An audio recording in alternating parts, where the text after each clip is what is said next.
আল্লাহ তাবারক ওয়া তাআলা মানুষের হেদায়েতের উদ্দেশ্য করে দুইটা বস্তু নাযিল করেছেন। একটা হলো কিতাবুল্লাহ আর একটা হলো রিজালুল্লাহ। কিতাবুল্লাহ অর্থাৎ আল্লাহর কিতাব, রিজালুল্লাহ অর্থাৎ আল্লাহর পয়গম্বরগণ। কিতাব যতগুলো নাযিল করেছেন তার থেকে বেশি মানুষ পাঠিয়েছেন। এর দ্বারা এটাই বোঝা যায় যে মানুষের দ্বারাই মানুষের হেদায়েত বেশি হয়, কিতাবের থেকেও বেশি। আম্বিয়ায়ে কেরাম ১৬ লাখের উপরে, লাখেরও উপরে, কিতাব ৩১৩টা মাত্র। আর ৩১৩ জন রাসূলের মধ্যে অনেকেরও কিতাবও ছিল না, শুধু ছোট ছোট সাহিবা দান করেছেন। কিতাবের তুলনায় পয়গম্বর বেশি পাঠিয়েছেন কেন? মানুষের প্র্যাকটিক্যালি মানুষের দ্বারাই মানুষের রাস্তা দেখান যতটা সহজ হয়, কিতাবের তুলনায় মানুষ দিয়ে ওইটুকু বেশি সহজ হয়। কিতাব পড়ে মানুষ অনেক টাইমে সারা জিন্দেগি যদি ডাক্তারি কিতাব পড়ে, ডাক্তারের অপারেশন করা যদি কোনোদিন না শিখে, কিতাব দেখে কেউ জিন্দেগিতেও অপারেশন করতে পারবে না, যদি প্র্যাকটিক্যালে সামনাসামনি ডাক্তারের কাছে না শিখে। সেজন্য আল্লাহ তাআলা কিতাব তো পাঠাইছেন, কিন্তু তার সাথে সাথে কোরআনে কারিম যেমন পাঠাইছেন তা আরবের মানুষের ভাষা আরবি। রাসূলুল্লাহ সাল্লাল্লাহু আলাইহি সাল্লাম নিজে আরবি। আর সাহাবায়ে কেরাম অনেকেই ছিল যে রাসূলুল্লাহর তুলনামূলক দুনিয়ার দিক দিয়ে শিক্ষা বেশি। এখন বলবেন যে রাসূলুল্লাহর থেকে শিক্ষা বেশি না, দুনিয়ার দিক দিয়ে। কারণ রাসূলুল্লাহ সাল্লাল্লাহু আলাইহি ওয়াসাল্লাম আলিফ বা তা সা এগুলো লিখতে পারতেন না। রাসূলুল্লাহর উপরে ওহী নাযিল হতে আল্লাহ রাসূল সাহাবায়ে কেরামকে ডাকতেন। যায়েদ ইবনে সাবিত রাদিয়াল্লাহু তাআলা আনহু, আব্দুল্লাহ ইবনে মাসউদ, আব্দুল্লাহ ইবনে আব্বাস, আব্দুল্লাহ ইবনে ওমর, ইনাদেরকে ডাকতেন আর আল্লাহ রাসূল লিখাইতেন। কত সময় গাছের ছালের মধ্যে, উটের চামড়ার ভিতরে, পাথরের উপরে, গাছের পাতার মধ্যে যেখানে পাইতেন সেখানেই লিখতেন কোরআনে কারীম। কারণ রাসূলুল্লাহ সাল্লাল্লাহু আলাইহি সাল্লাম এগুলো লিখতে জানতেন না। আল্লাহ রসুলের উপরে কোরআন নাযিল হয়েছে আরবি ভাষায়। আরবের মানুষের আর সারা পৃথিবীর মধ্যে আরবের মানুষ নিজের ভাষার উপরে যতটা অহংকার করে, যতটা গর্ব করে, অন্য কোনো মানুষ এতটা গর্ব করে না। বর্তমান যেমন ইংরেজি জানলে মানে মাটিতে পাও থাকে না, মনে করে কোনো কি বা হয়েছি। আসলে ভাষা জানার নাম কোনো জ্ঞানী ব্যক্তির পরিচয় না। কারণ যেগুলো আমেরিকার মধ্যে যারা জুতো সেলাই করে তারাও ইংরেজিতেই কথা কয়, আরবের মধ্যে যারা পায়খানা পরিষ্কার করে তারাও আরবিতে কথা কয়। তো ভাষা আলাদা জিনিস, জ্ঞান আলাদা জিনিস। আমাদের দেশের শিক্ষা ব্যবস্থাই উল্টো। মানে 20-30 বছর পড়াশোনা করবে, কি হয়েছে ইংরেজিতে কথা বলতে পারে। আর ইংরেজিতে কথা বলার নাম কোনোদিন জ্ঞান হইল নাকি? তো ফির জাপানিজরা, চাইনিজরা, জার্মানিরা সমস্ত মেডিকেল সায়েন্স যা কিছু আছে সব নিজের ভাষায় পড়ায়। তারা ইংরেজি ব্যান তাদের দেশে। কারণ একটা ছেলে 20 বছর যদি ইংরেজি পড়তে লাগে, ও বিজ্ঞান কোন দিন পড়বে, ও ফির সায়েন্স কোন দিন, ও ফির মেডিকেল কোন দিন পড়বে, কোনো কিছুর দরকার নেই। সেজন্য তারা বলছে বাস পরের দিন থেকে তাদেরকে যদি মেধা ভালো আছে, ব্রেন যদি ভালো আছে, এদেরকে ইংরেজির পিছনে কেন লাগাও, এদেরকে অন্য কাজে লাগাও। দেখেন বাম হাত দিয়ে ইশারা করতেছে, আমার ডান হাতটা একটু ভাঙা, এটা মনে করবে না খালি বাম হাত দেখাইতেছে, এটা নড়া যায় না। আল্লাহ মানে তাদের দেশের মধ্যে তারা ভাষা নিয়ে অতটা করে না, যে ভাষা কোনো জ্ঞানের নামই না। জ্ঞান তো ওখান থেকে শুরু হবে যেখান থেকে জাতি উন্নত করবে, যেগুলো দিয়ে দেশ উন্নত করবে। ভাষা জানলে আর কি আছে? সারা জিন্দেগি যে ইংরেজি জানে না, ভাইটা ভাষায় কথা কইলে কি অসুবিধা? কিচ্ছু নাই। আমেরিকার প্রেসিডেন্ট যদি সারা জীবন বাংলা না জানে, কি অসুবিধা? কিচ্ছুই অসুবিধা নাই। তা আমাদের দেশের নরেন্দ্র মোদী সব যদি ইংরেজি না জানে তো কি ঘন্টা হবো? কিছুই হবো না। গেলাম না তোমার আমেরিকায়, আমার কি দরকার আছে? হ্যাঁ গেলাম, ফির মেশিনও তৈরি হয়ে গেছে যে হিন্দিতে কথা বলে ইংরেজিতে ট্রান্সলেট হয়ে যায়। তো ভাষার নাম না। তারপরেও আরবের মানুষ নিজের ভাষার উপরে এতটা অহংকার করত যে আরবের বাইরের যেগুলো লোক, নন আরবি যারা, তাদেরকে তারা আজমি বলে। উর্দুতে দেখেন কেন, কি ওই ভাষা দেখেন কে কি জানি, মানে বাজার করবার গেছেন যে হাফের খেলা থেকে সারা 3 ঘন্টা ঘুরে আয়া করলেন, তো কি লাভ কি হইলো? বইয়ে যে বাজার করে ব্যাগ দিয়ে পাঠাই দিয়েছে, ব্যাগ খালি আইল। তো বহে নেলো অম্বুরা কে বললা হু কইলি অম্বুই চায় থাকে। অম্বুরা যদি মানে অবস্থা এমন দেখে বোঝা যায় যে মানে ভারত স্বাধীন করবার আহে মুসলমান। অম্বুরা আমি একটা বন্দুক পাঠায় ব্যাগ কি তোর বলা, সারা জিন্দিগি গাল করবো, খালি অরুণোদয় দেন ও অন্যে যায় লাইন করে, এই হুদাইয়েন না, খালি দম করে। আরবের মানুষ আরবি ভাষার উপরে এতটা গর্ব করতো যে অন্য মানুষের যারা আরবি ভাষা জানে না তাদেরকে তারা মানে আজমি মানে বুবা মনে করতো। বুবা বলে, বুবা। আরবি ভাষা রাসূলুল্লাহ সাল্লাল্লাহু আলাইহি সাল্লামের উপরে যে কোরআন নাযিল হয়েছে আরবি ভাষায়, আরবি ভাষায় কোরআন নাযিল হওয়ার পরেও আল্লাহ রাসূলকে আল্লাহ তাআলা বলেন লিতুবাইয়িনা লিন-নাস মা নুযিলা ইলাইহিম, এই নবী আপনার কাছে যে কোরআন নাযিল করেছি মানুষকে আপনি খুলে খুলে বুঝায় দেন, সারাংশ বুঝিয়ে দেন মানুষকে। কেন? কোরআন তো আরবি ভাষা, আরবের মানুষ আরবি এমনিতেই বুঝে, তাদের ভাষার উপরে গর্ব করে, তারপরেও কেন রাসূলুল্লাহ কোরআন বুঝাইতে হবে? এই জন্যই বুঝাইতে হবে যে কোরআনে কারিমের মধ্যে এমন জ্ঞান আল্লাহ তাআলা রেখেছেন, যদি কেউ কোরআনে কারিম কামা হাক্কাহু জ্ঞান না থাকে, পরিপূর্ণ জ্ঞান অর্জন না করে কেউ যদি কোরআনে কারিম নিয়ে কথা বলে যে ইন আসাবা ফাকাদ আখতা, যদি শুদ্ধ বলে আল্লাহ রাসূল বলেন ভুল বলছে।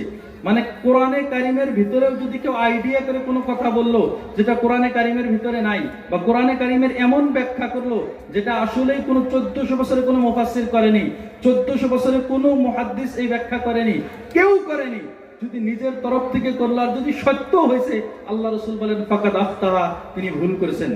সেজন্য কোরআনে কারিমের তাফসীর এই জায়গার মধ্যে জলসায় বসতে গেলে জিনাকে বসাবেন, প্রত্যেকটা জায়গার মধ্যে একটা রোগ।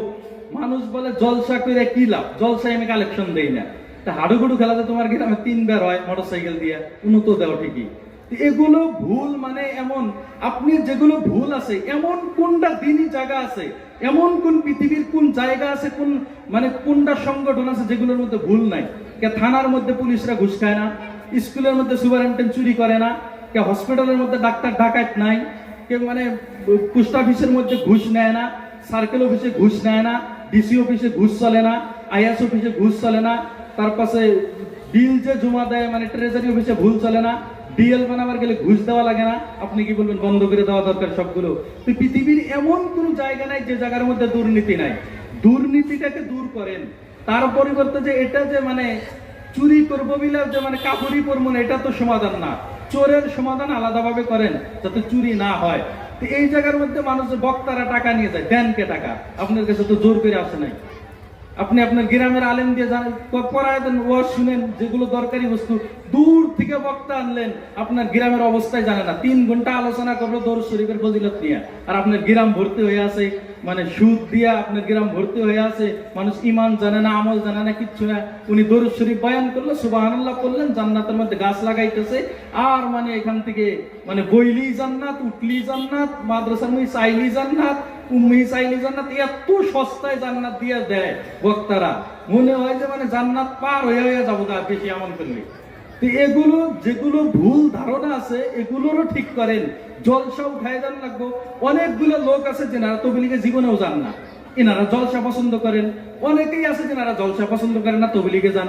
অনেকে আছে যারা মাদ্রাসায় যায় লেখাপড়া করেন। দিনের প্রত্যেকটা মাধ্যমই দরকার, যেগুলো ভুল রাস্তা, যেগুলো ত্রুটি, ওগুলোকে শুদ্ধ করেন। টাকার বিনিময়ে 10,000 20,000 দিয়ে বক্তা আনবেনই কে? আসার পরে 10,000 20,000 চুক্তি করে আপনি হাতে ধরায় দেন, যতটুকু দেওয়া দরকার ততটুকু দেন। আর আপনাদেরও কিছু দোষ আছে, যখন টাকা ওলামায়ে কেরামে দিতে চায় না। কেন? মসজিদের মধ্যে সারা বছর তারাবি পড়াবেন, যখন দেখবেন 2,500 টাকা উঠছে, হুজুরে দিয়ে দেয়, টাকা যে কম হইলো হুজুরও পড়ছে না, না উঠলে আর কি করবো, দিয়ে দেয়। ওই একই মসজিদে যদি 20,000 উঠে, তখন 15,000 মসজিদের ফান্ডে রাখো, এত উঠে হুজুরে দেন যাবো, 1 মাস তারাই পড়াইছে খালি 1 ঘন্টা করে, তার জন্য 20,000 দেন রাখবো। তো হুজুরের নামে যে তুললেন, দ্বিতীয় বিষয়কে তুললেন তো হুজুরের নামে, মসজিদের ফান্ডে লাগান যান হারাম। ঈদগাহ মধ্যে হুজুরের নামে তুললেন চান্দা, লাইন ধরে ধরে হুজুরের জন্য দাও গো, হুজুরের জন্য দাও গো। দ্বিতীয় সময় বেশি উঠছে, পেটের ব্যথা শুরু হয়েছে সব জায়গার মধ্যে। তো হুজুর করে যদি টাকা না দেন, হুজুররা যদি পানের দোকান করে আর কাপড়ের দোকান করে, ক্ষতি কি হুজুরের? না তো, হুজুর নামাজ পড়বার পায়, আপনার পিছনে বললেও পড়বো, নিজে পড়াইলেও পড়বো। ক্ষতি তো জাতির হবো। ডাক্তারের দিয়ে যদি ডাক্তারি না করান, ডাক্তারের দিয়ে যদি হালকিসি করান, মনে করবেন যে পাট আবাদ করলাম আর ধান আবাদ করলাম, জাতি উন্নত হব। জি না, যার যেটা কর্ম, ওই কর্মর দ্বারাই যদি তাকে আগাইতে না দেন, কোনোদিনও উন্নত হব না। সেই জন্য মনে করেন যদি যে অর্থ ব্যয় করলে আলেমের পিছনে কোনো ক্ষতি হবো, আপনার টাকা নিয়ে তার সিনেমা ঘর বানাবো না। এতটুকু তো খেয়াল করেন যে আপনার টাকা নিয়ে কমাস কম এমন কিছু করবো যে জাতির জন্য উপকার হবো। সবাই খালি ভাবে যে আলেমরা টাকা নিয়ে বা খায়, টাকা নিয়ে বা খায়, মাদ্রাসার টাকা নিয়ে খায়। একদিনের হিসাব আপনি নেন মাদ্রাসা কতটুকু খরচ হয় পিছনে। আরো কিছু লোক আছে আইসা মানে কয় কি, আমার বাচ্চা দিব, আমি মাদ্রাসার তা খাওয়াবো না, আমি মাসের ফিস দিয়ে দেবো। কত দিবেন? 1,000 টাকা। তা আপনার বাচ্চা যে পেশাব পায়খানা করবো, ওটার বিলই তো 1,500 হয়। একবার আকবার গেলি তো 10 টাকা নেয়, আর একদিন 3 বার আগেই তো 30 টাকা হইলো। মাসে এবি 600 টাকা, মাসে এবি মানে কত হইতেছে 900 টাকা এবি হয়। গোসল করবো, বিছনায় শুবো, ফ্যান চালাবো, এগুলো বেকার কথা। পুরা জাতি টাকাকে ইসলামের কারণে ব্যয় করেন।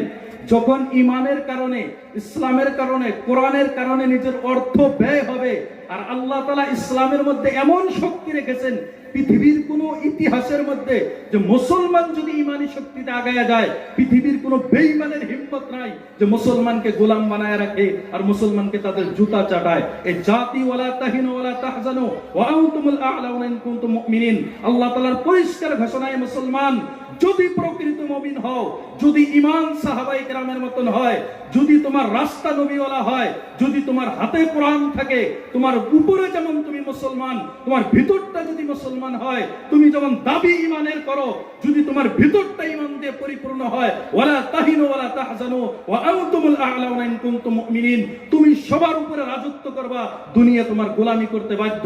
এটা হলো ঈমানি শক্তি।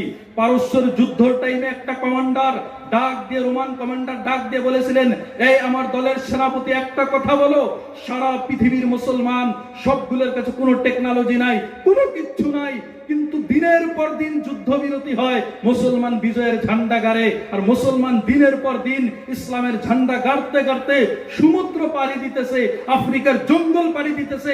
এমন কি শক্তি আছে যে মুসলমানের সেই শক্তির বিনিময়ে পৃথিবী বিজয় করতেছে। তখন একটা রোমান শূন্য বিরুদ্ধে একটা রোমান শূন্য দাঁড়ায় বলেছিলেন, জাহাপনা, এই যে আমার এই জীবনটা আমি যুদ্ধের পিছনে ব্যয় করলাম, একটা বস্তু আমি খেয়াল করে দেখেছি যে মুসলমানের যখন যুদ্ধ হয়, হাতে তলোয়ার নাই, হাতে লড়াই করার মতন কোনো অস্ত্র নাই, কিন্তু ময়দানে যখন যায় চোখ দিয়ে মনে হয় ইমানি বারুদ বের হয়। আর এই শূন্য যখন যুদ্ধের ময়দানে নারায়ে তাকবীরের ধ্বনি দিয়ে যায়, আর রাত্রের বেলায় যখন তাঁবুতে যায়, সেখানে যাওয়ার পরে জায়নামাজের মধ্যে যে চোখ দিয়ে রক্ত বেরাইছে, ওই চোখ দিয়ে কান্নার অশ্রু ঝরে তাহাজ্জুদের নামাজে। এই দুইটা কারণ মনে করি আমি যে দিনের বেলায় তাদের ভিতরে ইমানি পাওয়ার, দিনের বেলায় তাদের দিকে চাকাইলে মনে হয় ইমানি শক্তি নিয়ে তারা ঘুরতেছে, সে মুসলমানের বাচ্চা হয়ে ঘুরতেছে। আর রাত্রে বেলায় যখন তাঁবুতে যায়, প্যান্ডেলের নিচে যায়, তখন এই যে চোখ দিয়ে দিনের বেলায় আল্লাহু আকবারের ধ্বনি দিছে, আর ওই চোখ দিয়ে লাল ইমানি টকটক করছে, ওই চোখ দিয়ে রাত্রের বেলায় যায় নামাজের মধ্যে তার প্রভুর সামনে দাঁড়ায়, তার প্রভুর সামনে বসে চোখ দিয়ে অশ্রু ঝরে, পানি ঝরে। আমি মনে করি এই দুইটাই কারণ, হুম রুহবানুল লাইলি ওয়া ফুরসানুন নাহার, যে দিনের বেলা তিনি আল্লাহর ইমানি ঝান্ডা নিয়ে তারা ময়দানে বের হয়। তাদের ময়দান দেখলে মনে হয় তারা ইমানদার, তারা সাহাবায়ে কেরাম, তাদের দিকে তাকাইলে মনে হয় আল্লাযীনা ক্বালা লাহুমুন নাস ইন্নান নাসা কাদ জামাউ লাকুম ফাখশাউহুম ফাযাদাহুম ঈমানা ওয়া ক্বালু হাসবুনাল্লাহু ওয়া নি'মাল ওয়াকিল। যে কেউ যদি তাদেরকে বলতো যে তোমাদের বিরুদ্ধে প্ল্যানিং করা হইতেছে, কেউ যদি বলতো তোমাদেরকে দুনিয়া থেকে মিটাই দেওয়ার জন্য নানান কিছু ব্যবহার করা হইতেছে, তাদের ভিতরে একটা বস্তুই কাজ করত, ফাযাদাহুম ঈমানা, ভিতরের ঈমান তাদের বিরুদ্ধে হইতো, আর বলতো ওয়া ক্বালু হাসবুনাল্লাহু, আল্লাহ আমার জন্য যথেষ্ট, ওয়া নি'মাল ওয়াকিল, আর আল্লাহ আমাদের কাজের সম্পূর্ণ ন্যায়ভাবে পরিপূর্ণ কর্তা আল্লাহ তাবারক তাআলা। এটা হলো মুসলমানের এক নম্বর শক্তি। আর দ্বিতীয় শক্তি, যে চোখ দিয়ে অশ্রু ঝরেছিল, ওই চোখ রাত্রে জায়নামাজের মধ্যে তার চোখ দিয়ে অশ্রু ঝরছে, যে চোখ দিয়ে দিনের বেলায় ময়দানের মধ্যে ছিল। এই দুইটা কারণে আমি মুসলমানকে বিজয়ী হিসেবে দেখি। তিনি বলেছিলেন, আর আমাদের শুনে যখন রাস্তার মধ্যে যায়, রাত্রে যখন তাঁবুতে যায়, সারা রাত মদের আড্ডার ভিতরে থাকে। আহলান ওয়া সাহলান মারহাবান বিকুম, আসসালামু আলাইকুম, ভালো আছেন স্যার? তা আমাদের গুলো যখন তাঁবুতে যায়, সারা রাত তারা নাচ গানের মধ্যে লিপ্ত থাকে। নাচ গান আর ফ্যাশন আর ফেসবুক আর ইউটিউব আর টুইটার আর ইনস্টাগ্রাম, এগুলোর পিছনে যদি নিজের জোয়ান কালকে কাটিয়ে দাও, তো তুমি ইমানি শক্তি কিভাবে বুঝবে? তুমি কেমনে বুঝবে মুসলমান কিভাবে উন্নত করে? তোমার জীবনের লক্ষ্য হলো একটা মোবাইল, তোমার জীবনের লক্ষ্য হলো একটা কেটিএম বাইক, আর তোমার জীবনের লক্ষ্য হলো একটা চুল কাটার ফ্যাশন, আর তোমার জীবনের লক্ষ্য হলো একটা মেয়ে মানুষের সাথে আমার সম্পর্ক থাক, আমি স্বর্গে বসবাস করি। এটা যুবক মানুষের উদ্দেশ্য না। যখন সারা পৃথিবীর মধ্যে আল্লাহ রাসূল 1400 বছর আগে ভবিষ্যৎবাণী করেছিলেন, নি'মাল আমিরু আমিরান নি'মাল জাইশু জাইশান, আমার উম্মতের মধ্যে এক দল হবে যারা ইস্তাম্বুল, যেগুলো রাসূলুল্লাহর ভাষায় বলতেন কুস্তুনতুনিয়া তুর্কিস্তানের রাজধানী, ওটাকে বিজয় করবে আমার একদল সৈন্য। আর আল্লাহ রাসূল বলেছিলেন, আর এই সৈন্যর যে সেনাপতি হবে, নি'মাল আমিরু আমিরান নি'মাল জাইশু জাইশান, আল্লাহ রাসূল এই ভবিষ্যৎবাণী করেছিলেন। আল্লাহ রাসূলের ইন্তেকালের 800 বছর পরে তুর্কির ইস্তাম্বুল যিনি বিজয় করেছিলেন, মুহাম্মদ বিন মুরাদ আল ফাতেহ, তখন তার বয়স ছিল 17 বছর। 17 বছরের একটা যুবক একটা দেশ কিভাবে বিজয় করে? মুহাম্মদ বিন কাসিম রাজা মুরাদের অত্যাচার থেকে একটা মহিলাকে উদ্ধার করতে ভারতবর্ষে এসেছিলেন, ইসলামের ঝান্ডা গেড়ে রেখেছিলেন, তার বয়স ছিল 18 বছর। এই যুগের মধ্যে যে যুগ জওয়ানকালের যুগ, যুবক মানুষ ইসলামকে বিজয় করেছেন। আমরা ইতিহাস জানি, মানুষ মনে করে যে সাহাবায়ে কেরাম বলতে বোঝায় তসবির দানা গুনছে, সাহাবায়ে কেরাম বলতে বোঝায় যে তারা কিছু লোক ছিল জুব্বা পরা মসজিদের মধ্যে বসে থাকতো। জি না, সাহাবায়ে কেরাম ছিলেন জওয়ান সাহাবায়ে কেরাম। সালমা ইবনে আকওয়ার বিষয়ে বুখারীতে আছে, ঘোড়ার আগে আগে দৌড় পারতো। আপনারা তো মনে করেন বুজুর্গ তাকেই বলে যাকে নিচে থেকে ধরে নিয়ে দুইজনে উঠাবে, পেটে এরকম বাইর হওয়া থাকবে, তাকে বুজুর্গ বলেন। জি না, সাহাবায়ে কেরাম ছিলেন যারা ঘোড়ার আগে আগে দৌড় পারতো, যারা তীর খেলা জানতো, যাদের ফিটনেস এমন ছিল যে তাদের ভিতরে 2 মাস ভরা ডাক্তার থাকলেও তাদের ভিতরে বেমার পাইতো না, তারা ছিল সাহাবায়ে কেরাম। রাসূলুল্লাহ সাল্লাল্লাহু আলাইহি ওয়াসাল্লামের ইন্তেকালের টাইমে যেগুলো সাহাবা, আব্দুল্লাহ ইবনে আব্বাস 13 বছর বয়স, রাসূলুল্লাহর ইন্তেকালের টাইমে আব্দুল্লাহ ইবনে উমর 14 বছরের বয়স, এমন এমন যুবক যারা ইসলামকে সারা পৃথিবীর বুকে ইসলামকে মানুষের সামনে তুলে ধরেছেন। আমরা পৃথিবীর মানুষ আজকে মনে করে, আমাদের অভ্যাস দেখে, আমাদের আদর্শ দেখে তারা মনে করে ইসলাম সন্ত্রাসবাদীর ধর্ম। আরে বেঈমান, শুনে রাখো, পৃথিবীতে যদি শান্তি কেউ এনেছে, ইসলাম এনেছে। পৃথিবীর বুকে যদি কেউ তার হক পেয়েছে, ইসলামের কারণে পেয়েছে। যে ধর্মের ভিতরে কুত্তা না খেয়ে মারা গেলে কুত্তাকে পানি পান করালে জান্নাত পাওয়া যায়, যে ধর্মের ভিতরে বিড়ালকে মারলে জাহান্নামে যায়, যে ধর্মের ভিতরে উট না খাওয়ার কারণে আল্লাহ রাসূলের সামনে এসে শিকায়েত করে, আল্লাহ কোনো আছেন তো সাহাবায়ে কেরাম ইসলামকে যতটুক নিজের আদর্শ দিয়ে ইসলাম প্রচার করাইছেন, আর এই জন্যই ইসলাম সারা পৃথিবীর মধ্যে অল্প সময়ে এইভাবে প্রচার হয়েছেন। তার পিছনের কারণ হলো সাহাবায়ে কেরামের সততার আদর্শ।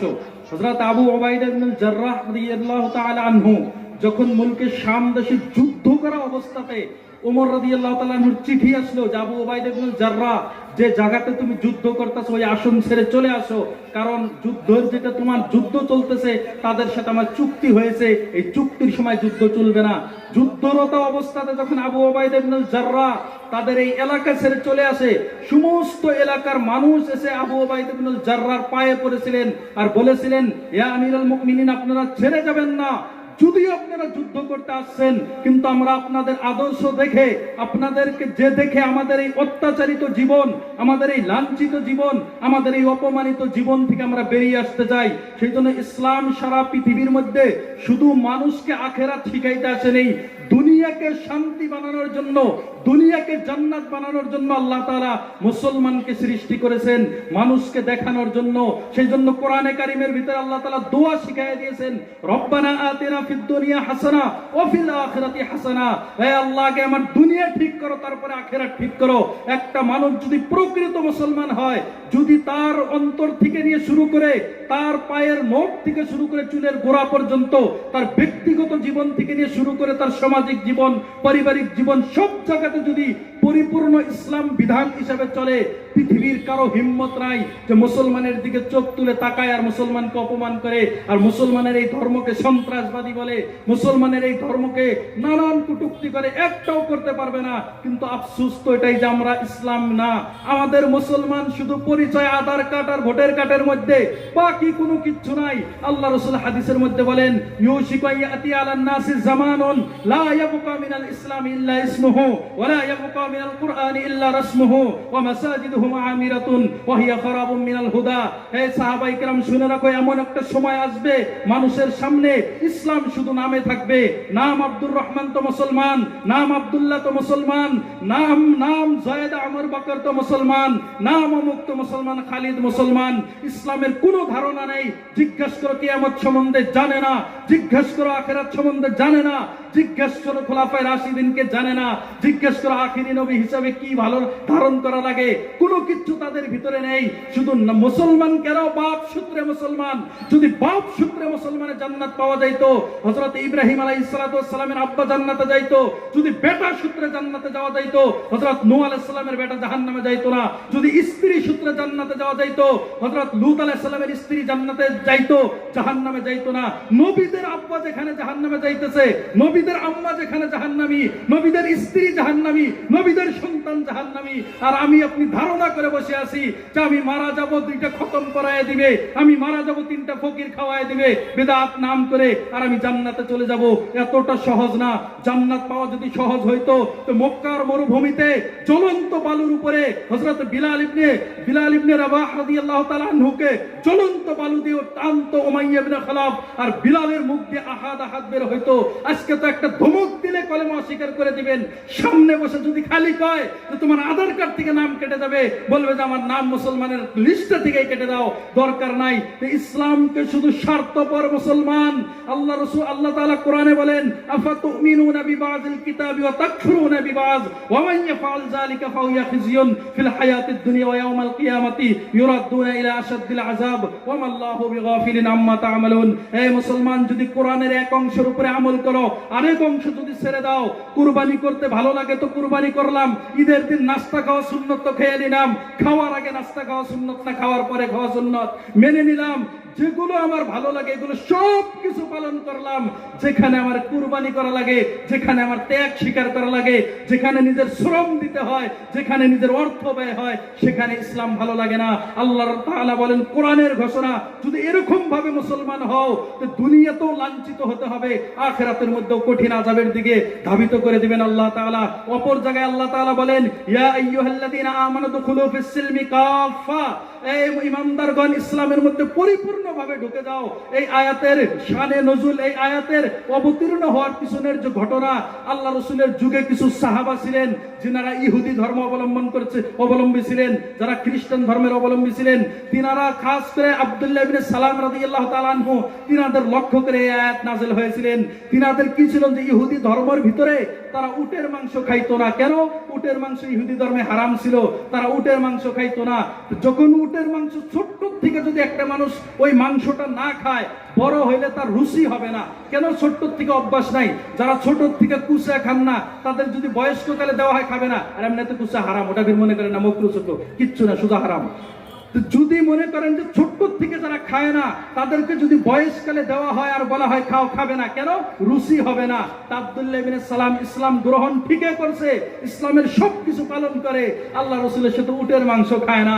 তখন কোরআনের আয়াত নাযিল হয়েছে, ইয়া আইয়ুহাল্লাযীনা আমানু দুখুলু ফিস সিলমি কাফা। এই ঈমানদারগণ, যদি ইসলাম এনেছো, যদি ইসলাম গ্রহণ করেছো, পরিপূর্ণ ইসলামে ঢুকো। খাবা না মানে কেন? দেখেন, সামান্য উটের মাংস খাওয়া না ফরজ, না সুন্নত, না মুস্তাহাব, কিচ্ছু না, বাস জায়েজ খাওয়া। এতটুক না খাওয়ার জন্য ইসলামকে অনুমতি দেয়নি যে কেন খাবা না তুমি।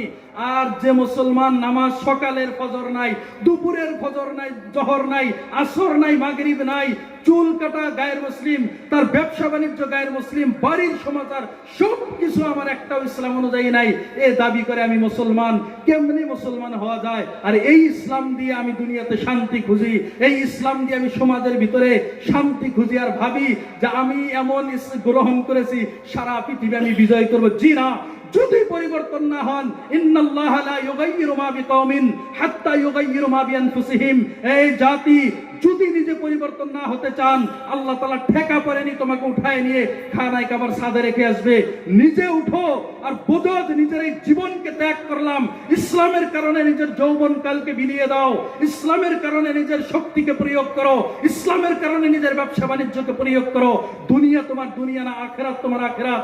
দুনিয়া তোমার জান্নাত হবে, আখিরাত তোমার ফেরেশতারা তোমার জান্নাতে স্বাগতম জানানোর জন্য রেডি আছে। এই যুবককাল যেমন যুবককালে গুনার দিকে যেমন এই মন ছুটে বেড়ায়, এই মনকে যদি আটকাইতে পারো, জুয়ানকালের ইবাদত আল্লাহর কাছে খুব প্রিয়। আল্লাহ রাসূল হাদিসের মধ্যে বলেন, সাবআতুন ইউযিল্লুহুমুল্লাহু ফি যিল্লিহি ইয়াউমুন লা যিল্লা ইল্লা যিল্লুহু। 7 ধরনের ব্যক্তি হাসরের ময়দানে আল্লাহ তাআলা সমস্ত মানুষের মাঝখান থেকে বাছাই করে আল্লাহর আরশের নিচে ছায়া দিবে। তার মধ্যে একদল ওই যুবক, শাবুন নাশা ফি ইবাদাতিল্লাহি তাআলা। তার মধ্যে একদল ওই যুবক যারা জোয়ানকালে আল্লাহর ইবাদত করেছে। জোয়ানকালের ইবাদতের আল্লাহর কাছে বড় দামি। বুড়াকালে মানুষ বলে যে তোমার আব্বার কাশ হয়েছিল, কিভাবে সারছে? কাশতে কাশতে বল পায় না, তাই ঠিক হয়ে গেছে। তো ওইভাবে ইবাদত করার সময় নাই, মানে বুড়া হয়ে গেছে, এমনিতে কোনো কাজ নাই, কিছু নাই, দুইটাই যে মসজিদে পয়রা থাকে। হ্যাঁ বলি, তারপরেও দাম আছে, কিন্তু জোয়ানকালের ইবাদতের আল্লাহর কাছে যতটা দাম, অতটা দাম বুড়াকালের ইবাদতের নাই। সেজন্য নিজের জোয়ানকালকে মোহাম্মদ বিন কাসিম, তারিক বিন জিয়াদ, নুরুদ্দিন জঙ্কি, সালাহুদ্দিন আইয়ুবী, তিনারা যেভাবে ইসলামকে ঝান্ডা তুলে দিয়েছিলেন, যুবকদের দ্বারাই দেশ পরিবর্তন হবে, যুগ পরিবর্তন হবে তো যুবকদের দিয়ে, জাতি উন্নত হবে তো যুবকদের দিয়ে। আর এই যুবকরা যদি মেয়ের পিছনে নিজের যৌবনকাল শেষ করে ফেলে, মোবাইলের পিছনে যদি নিজের যৌবনকাল শেষ করে, আর মনে করে নিজের ব্যভিচার করা, চাহিদা মিটাইলাম, জেনা করলাম, শান্তি পেয়ে গেলাম। জেনা এমন গুনাহ, যদি নিজে করো, তোমার সন্তান দিয়ে, তোমার মেয়ে দিয়ে, তোমার মেয়ে দিয়ে, তোমার বোন দিয়ে আল্লাহ তাআলা শোধ করায় দেয়। এই ঋণ আল্লাহ তাআলা জীবনেও রাখে না।